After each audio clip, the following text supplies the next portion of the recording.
Good evening. Thank you for stepping into the File Playland. As always, I'm your File Player. Wanted to make this short video regarding the fight that just took place on ESPN between Carlos Takam and Jerry Forrest. I believe it was a 10-round match. Jerry Forrest stepped in for Jarrell Big Baby Miller when Jarrell Big Baby Miller failed his PD test.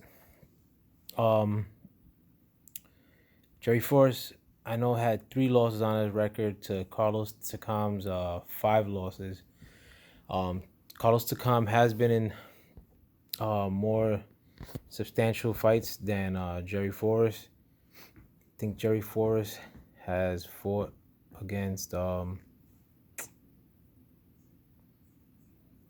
to think who he fought. Oh, Michael Hunter. I think he fought somebody else too. But Takam's been in there with the likes of AJ. I believe he fought Povetkin at one point. He fought Chisora. So he's been through a lot more than Jerry Forrest. But it was still a boring fight. Like, Carlos Takam will usually provide you with a nice brawl. I think he got hurt by a accidental headbutt or clash of heads early on. He was kept dabbing at his right cheek or his eye. Looked like something was like cracked in there, not from the outside of it, but the fact that he was pawing at it so much. I thought it was an eye at first. It didn't look like it was an eye. It looked like it was like below the eye. But it was still a whack fight. Like, even early on, like, Jerry Forrest wasn't imposing or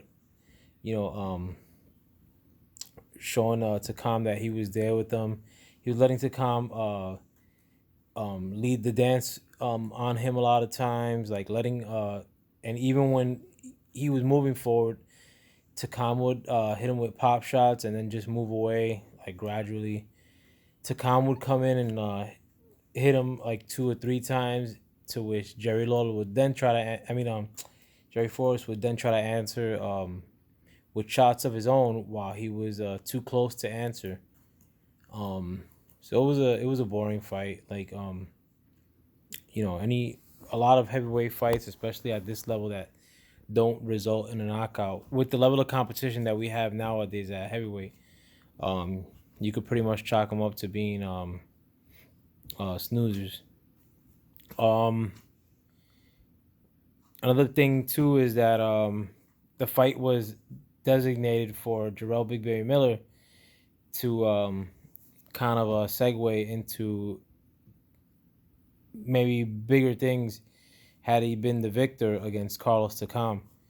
But now Carlos Takam beats the younger sort of prospect in Forrest, and kind of just leaves us in a little bit more limbo than what we were presented with prior to today. Do I see, like, Takam fighting anybody of substance in the future? Nah, he's just a gatekeeper with one more win on his record after today. Do I see Forrest being somebody else's roadkill? I don't even know if I want to see that. But let me know what you guys think. This fight also took place in the ESPN bubble based out of Las Vegas. The fight before that was pretty good though. But a lot of people don't want to hear of featherweights and I think this is the 12th fight that Top Rank has put on since the resumption of boxing activities. A lot of these cards are whack. Like, today's card was a little bit better, but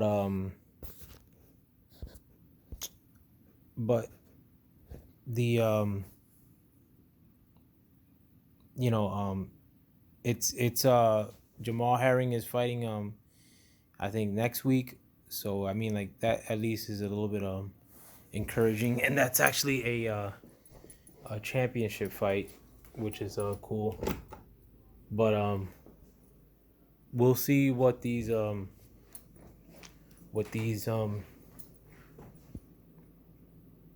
cards are looking like moving on, like you know post COVID-19 or before like things really resume and open up um, around the country. You know, in general. But the Jamal Herring fight, it's a good sign. At least you got something rolling um, of substance. And on top of that, too, I mean, like, I'm not knocking Top Rank too much because these other promotions have yet to throw on any fights, um, PBC. So, I guess kudos to them. Um, Also, too, the calling of the fight was a little bit whack today.